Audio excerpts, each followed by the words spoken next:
Le mont Liban se situe dans le Proche-Orient. Celui-ci est principalement composé de chaînes calcaires qui s'étendent du nord au sud. Il s'agit d'un abri pour les populations persécutées de la région.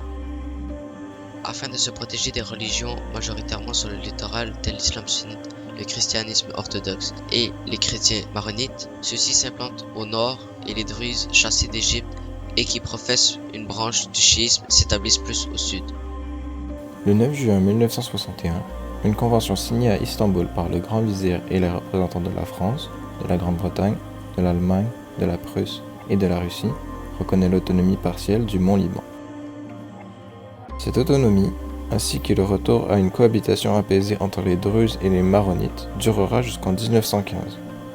La bataille des Dardanelles vient sceller le sort du conseil administratif élu du mont Liban et le 5 juin, le dernier membre démissionne.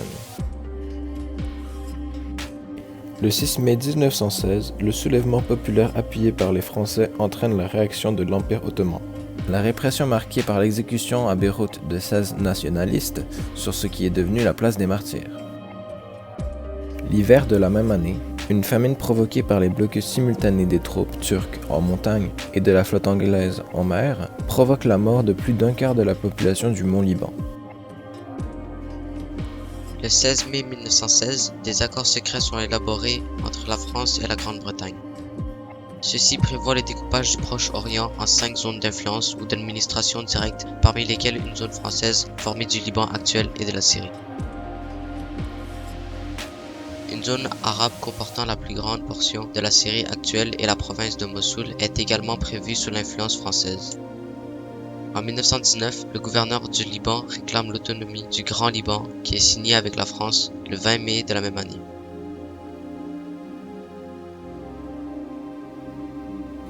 La conférence de Sanremo, qui a lieu le 19 avril 1920, entérine les mandats français et britanniques qui ne seront appliqués que lors du traité de Sèvres le 12 août 1920.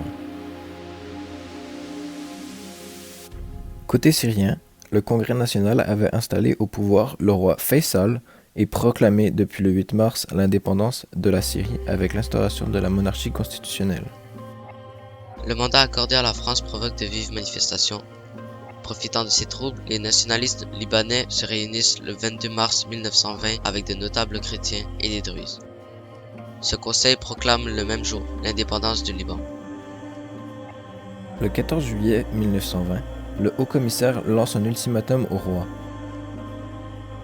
Celui-ci accepte de se soumettre, ce qui n'est pas du goût de son ministre de la guerre qui entraîne toutes ses troupes contre les Français. Il est tué au cours des combats malgré la victoire de l'armée française. Exilé, Faisal sera plus tard placé par les Britanniques à la tête de l'Irak. La création du Grand Liban a été effectuée le 31 août 1920.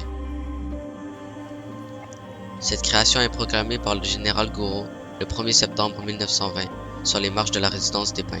Le Grand Liban restera sous le mandat français jusqu'à l'indépendance politique officielle.